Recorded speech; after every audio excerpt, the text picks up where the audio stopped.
계속해서 룻기 말씀을 살펴보고 있는데요.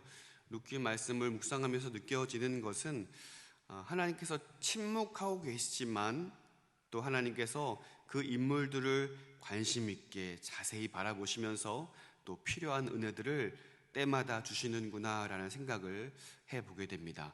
오늘도 본문 말씀을 통하여서 그 하나님의 은혜가 각 인물들에게 어떻게 주어지는지를 우리가 살펴보았으면 좋겠습니다. 먼저 14절 말씀을 좀 보실까요? 룻이 새벽까지 그의 발치에 누웠다가 사람이 서로 알아보기 어려울 때에 일어났으니 보아스가 말하기를 여인이 타작마당에 들어온 것을 사람이 알지 못하여야 할 것이라 하였습니다. 아멘. 젊은 나이에 과부가 되어서 고향으로 돌아가지 않고 자신을 따라 나선 며느리 롯을 위해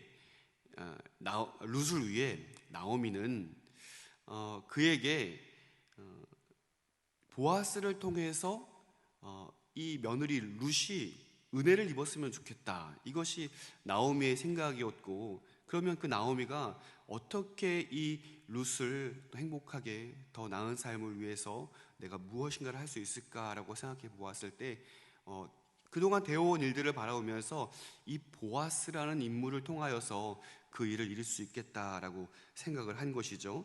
그래서 룻은 나오미의 뜻을 헤아려서 이 모든 어머니의 명령에 순종하는 모습을 보게 됩니다. 그래서 사실상은 이 모함 여인 룻에게 있어서 그 보아스의 잠자리에 가서 그 일들을 행하는 것은 좀 일상적인 일은 아니라는 생각이 듭니다.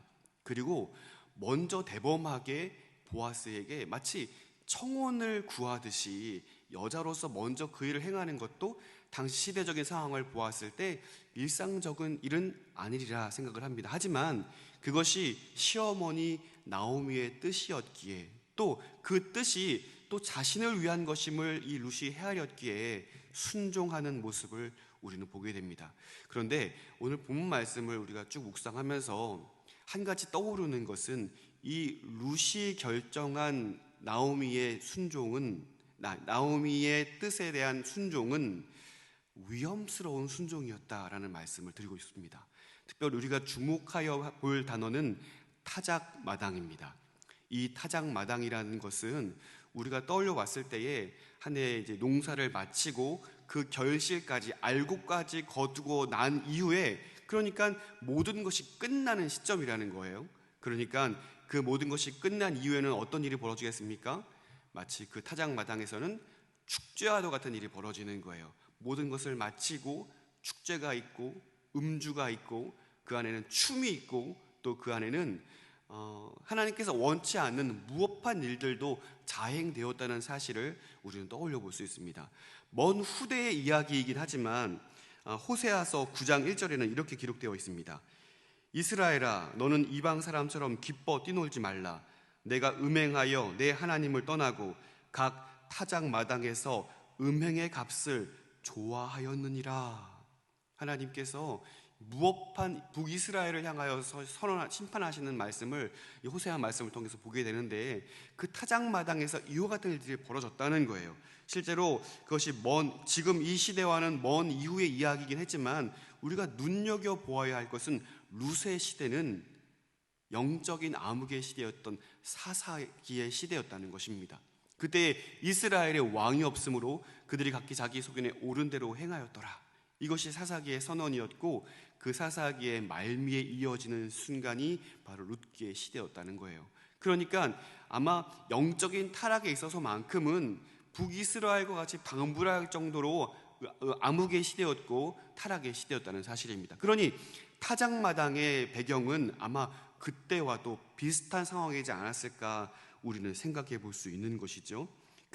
실제로 그 당시에 타작마당의 때에는 음주가 있었고 또 춤이 있었고 여러 음행의 시도들이 그 장소에 있었다는 거예요. 그러니 젊은 여인 룻이 그 타작마당을 간다는 것 얼마나 위험스러운 일이었을까요? 특별히 모함 여인으로서 이방 여인이 또 그곳에 갔을 때에 이미 음주로 취하였던 남자들이 그 룻을 발견했을 때에 어떤 일을 벌일까 이것은 충분히 우리가 상상해 볼 수 있는 일이라는 것입니다. 하지만 룻은 시어머니 나오미의 뜻에 따라서 그 위험천만한 일, 타작마당을 뚫고 보아스에게 나아갑니다. 이것은 외적으로 충분히 위험스러운 일이었지만 내적으로도 위험한 일이 분명히 존재했어요. 왜냐하면 보아스가 이 룻을 거절했다면 어땠을까요? 내가 이방 여인으로서 이게 무슨 짓이냐? 그냥 너는 가서 이삭이나 주라라고 이 룻을 거절했다면 그것은 룻에게는 수치스러운 일이었을 것이고 또 한 가지 그녀의 정절을 잃게 될 위험한 요소였다는 것입니다. 그러니 룻에게 있어서는 외적인 위험스러운 일, 내적인 위험스러운 일, 이 모든 것을 껴안고 순종하는 위험스러운 순종이었다는 것이죠. 하지만 룻이라는 이 여인을 우리가 그동안 말씀을 통하여서 떠올려 보았을 때 그녀는 시어머니 나오미를 따라 나섰을 때부터 위험한 순종에 이미 결정하였고 작정한 여인이라는 것을 우리는 알 수가 있었죠. 그녀는 현숙한 사람이었습니다. 오르버와 같이 새로운 삶을 살기 위하여 시어머니 나오미를 떠나서 스스로 개척하여 살 수도 있었지만 그녀는 나오미의 하나님을 자신의 하나님으로 믿고 섬기기로 작정했다는 것입니다. 마치 아브라함과 같이 갈 길을 알지 못하고 떠난 믿음의 여정이었다는 것이죠. 1장 16절 말씀, 17절 말씀 보실게요. 룻이 이르되 내게 어머니를 떠나며 어머니를 따르지 말고 돌아가라 강권하지 마옵소서. 어머니께서 가시는 곳에 나도 가고 어머니께서 머무시는 곳에 나도 머물겠나이다. 어머니의 백성이 나의 백성이 되고 어머니의 하나님이 나의 하나님이 되시리니 어머니께서 죽으시는 곳에서 나도 죽어 거기 묻힐 것이라. 만일 내가 죽는 일 외에 어머니를 떠나면 여호와께서 내게 벌을 내리시고 더 내리시기를 원하나이다 하는지라. 아멘. 이미 이 룻으로서는 작정한 일이에요. 결코 어머니를 떠나지 않겠습니다. 어떤 위험스러운 일이 있다 할지라도 어머니를 떠나지 않고 어머니의 하나님을 나의 하나님으로 믿고 섬겠나이다라고 결정한 것이 바로 현숙한 여인 룻의 결정이었다는 것입니다. 사랑하는 성도 여러분, 이처럼 하나님을 믿고 하나님을 섬기기 위한 결정에는 때로는 위험스러운 순종을 작정하고 결정해야 할 때가 있다는 사실을 여러분 믿으시기를 바랍니다. 룻은 나오미의 뜻을 헤아려 위험천만한 상황임을 알면서도 그 위험한 결정을 순종하며 나아갑니다. 그리고 놀라운 것은요, 이 위험스러운 순종에 이어서 하나님은 역사하기 시작한다는 것입니다.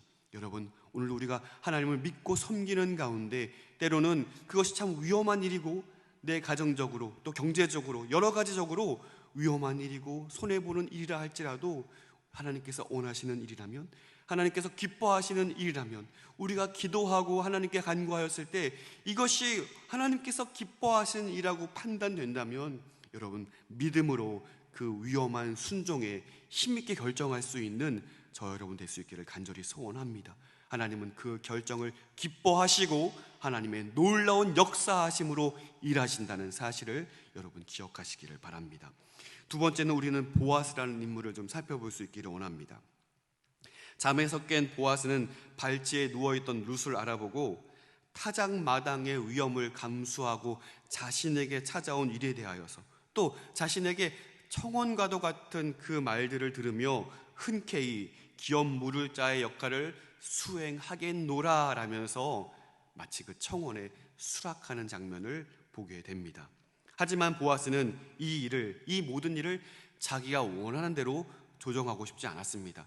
그것이 참 기쁘고 이 룻이 사랑스러워 보인다 할지라도 절차를 따르겠다라는 거예요. 그래서 먼저 기업 물을 자에게 그 의사를 파악을 분명히 하고 싶었습니다. 4장 1절 말씀 보시겠습니다. 보아스가 성문으로 올라가서 거기에 앉아있더니 마침 보아스가 말하던 기업 물을 자가 지나가는지라. 보아스가 그에게 이르되 아무개여 이리로 와서 앉으라 하니 그가 와서 앉으매. 여러분, 성문이라는 것은요, 중요한 재판과 결정이 이루어지는 공적인 장소였습니다. 그냥 아무런 의미 없이 성문에 나간 것이 아니라 보아스는 그 성문에서 공적인 재판의 장소에서 이 일을 신중하게 다루겠다는 거예요. 공적으로 많은 사람들이 보는 가운데 이것이 합법적으로 합리적으로 이루어질 수 있도록 보아스는 신중하게 이 일을 결정하기 시작합니다.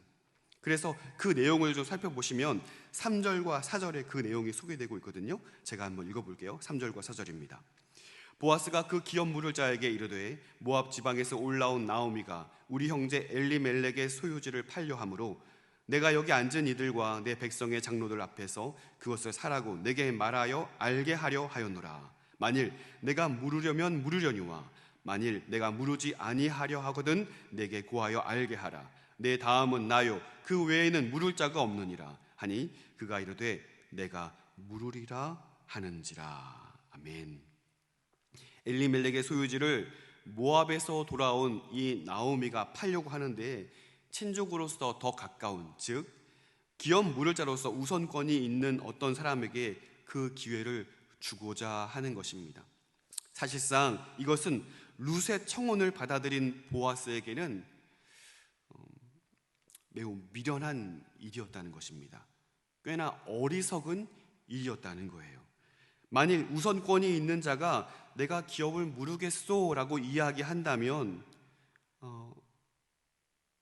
시어머니인 나오미를 그 사람이 책임져야 하고 동시에 룻까지도 이 보아스로서는 잃게 되는 위험스러운 상황이었기 때문입니다. 방금 전까지만 해도 청혼을 수락하였고 내가 당신을 책임지겠소라는 이 아름다운 장면이 연출되었던 것을 보았을 때에 아마 이들이 결혼하고 해피엔딩으로 막이 맞춰져야 하지만 꽤나 위험스러운 이야기가 전개된다는 거예요.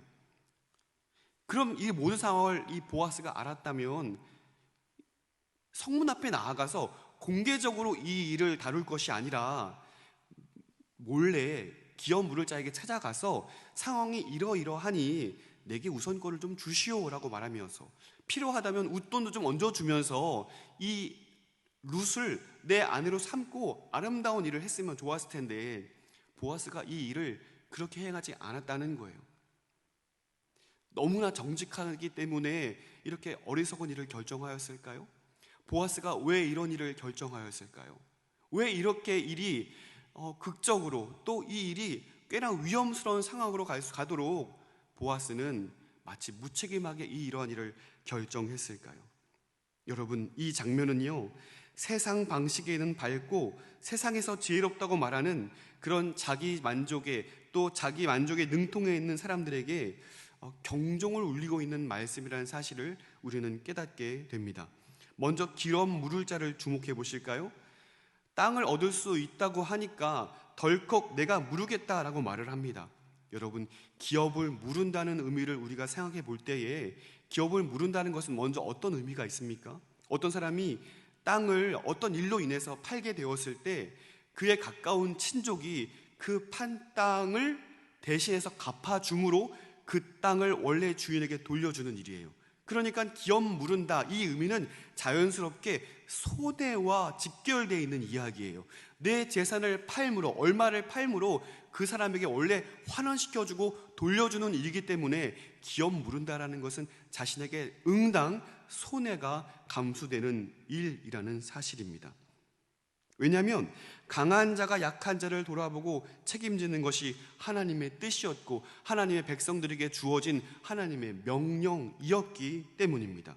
하지만 나오미의 기업 물을 자에 대한 관심은 이 나오미의 상황과 형편에 관심이 있는 것이 아니라 자기의 유익과 자신의 재산에만 골몰하여 자신의 영역이 확장되어지는 것에만 관심이 있었다라는 거예요. 보아스가 기업 물은다는 것의 의미를 다시 한번 되짚어줍니다. 5절 말씀 보실까요? 보아스가 이르되 내가 나오미의 손에서 그 밭을 사는 날에 곧 죽은 자의 아내 모압 여인 룻에게서 사서 그 죽은 자의 기업을 그의 이름으로 세워야 할지니라 하니. 아멘. 그냥 땅만 네가 사는 것이 아니다. 나오미도 이 룻도 내가 다 응당 책임져야 한다라고 이야기를 하니 이 기업 물을 자가 먼저 우선권이 있던 자가 생각이 바뀌는 거예요. 자, 6절 말씀도 보실까요? 중반절에 보시면 나는 내 기업에 손해가 있을까 하여 나를 위하여 물으지 못하겠노니 내가 물을 것을 내게 물으라. 나는 물으지 못하겠노라 하는지라. 그러니까 못하겠다라는 말을 반복해서 이야기하고 있어요. 이 말은 어떤 의미냐면 강력하게 주장하고 있는 것이죠. 나는 절대 물지 못하겠다. 왜냐하면 그 이유가 뭐냐면 내게 손해가 있을까 하여 이 일은 내게 맞지 않겠다. 보아서 당신이 기업을 물으라 라면서 이야기하고 있습니다. 그러면서 오늘 본문에 우리가 주목해야 할 단어가 있어요. 아무개여. 기업 물을 자에 대하여서 보아스가 이야기하기를 아무개여라고 말합니다. 그 이름을 몰랐을 리 없어요. 그 땅에 사는 사람들을 다 알고 있었기에 보아스도 그 이름을 몰랐을 리가 없다라는 거예요. 그렇다면 하나님의 말씀인 성경이 기록될 때 기업 물을 자의 이름이 소개되지 않고 기억되지 않는다라는 것은 어떤 의미가 있을까요? 하나님께서 그 이름을 기억지 않겠다는 거예요. 하나님께서 그 먼저 기업 물을 자, 책임을 먼저 감당해야 할 자의 이름을 하나님이 기억하지 않겠다라는 것입니다. 마땅히 기업 물을 자로 서 있지만 자신에게 유익이 되지 않으니 그것을 포기하려 하려는 자에게 하나님의 기억하지 않으심의 징계가 내려진다는 것입니다. 세상에서는 잘한 일이야, 손해를 감수하면서까지 내가 그 일을 할 필요는 없어. 세상을 살면서 남들에게 피해 끼치지 않기만 한다면 그게 잘 사는 거야. 세상은 우리에게 그렇게 이야기를 하고 우리에게 세상에서 잘 사는 방식을 우리에게 강조합니다. 남들에게 피해만 끼치지 않으면 되는 선에서 무한의 자유가 주어지는 이 시대에 하나님은 오늘 우리에게 말씀하고 있습니다. 기업 물을 자의 정신을 오늘 우리 모든 신자들에게 하나님은 명령하고 있는 것입니다. 강한 자가 연약한 자를 돌아보고 책임지고 그들의 영혼을 살피고 그들을 하나님께로 돌아오게 하는 일들을 우리에게 여전히 요구하신다는 사실을 여러분 기억하시기를 바랍니다. 하나님께서 우리의 이름을, 여러분의 이름을 기억하였으면 좋겠습니다. 하나님께서 우리를 향하여서 아무개야라고 말씀하시는 것이 아니라 우리의 이름을 불러줄 수 있기를 간절히 소원합니다. 그러기 위해서 우리는 기업 물을 자의 정신을 날마다 삶에서 이루어가고 그 정신을 이어가면서 그 책임을 감당할 수 있는 저와 여러분의 삶이 될 수 있기를 간절히 소원합니다. 우리 세안교회가 이 일을 감당하고 있습니다. 여전히 지역과 영혼을 섬기면서 많은 영혼들을 돌아보는 일에 우리가 책임을 다하고 있습니다. 그 세안교회의 일원으로 살아가는 우리 모두가 또 모든 신자들로서 하나님의 일꾼으로 살아가는 우리 모든 신자들 개개인이 영혼을 돌아보고 그 영혼들을 주님께로 돌이킬 수 있는 데에 책임을 감당할 수 있는 우리의 삶이 될 수 있기를 간절히 소원합니다. 오늘 말씀을 정리하겠습니다. 룻의 삶을 돌아오면서 그에게 있었던 그 위험스러운 순종을 통하여서 하나님의 놀라운 역사가 이루어지는 것을 우리는 보게 됩니다. 때로는 위험스러운 일이고 때로는 내가 정말 그 길을 가야 할까 걱정되고 염려되지만 하나님께서 기뻐하시는 일이라면 우리가 순종했으면 좋겠습니다. 하나님께서 그 결정을, 그 위험스럽지만 그 영광스러운 순종을 하나님께서 기뻐하시고 그 순종을 통하여 역사하실 것을 우리가 소망하면서 그 믿음의 여정을 달려나아갈 수 있기를 소원합니다. 또한 보아스의 모습을 보면서 책임을 다하는 기업 물을 자로서 그 모든 것을 감당하는 보아스의 모습을 보면서 오늘도 우리가 하나님의 뜻을 받들어 책임을 감당하는 영혼과 지역을 섬기며 하나님께 돌이키게 할 수 있는 이 귀한 사명을 감당할 수 있는 저와 여러분의 삶이 되시기를 주님의 이름으로 축원드립니다.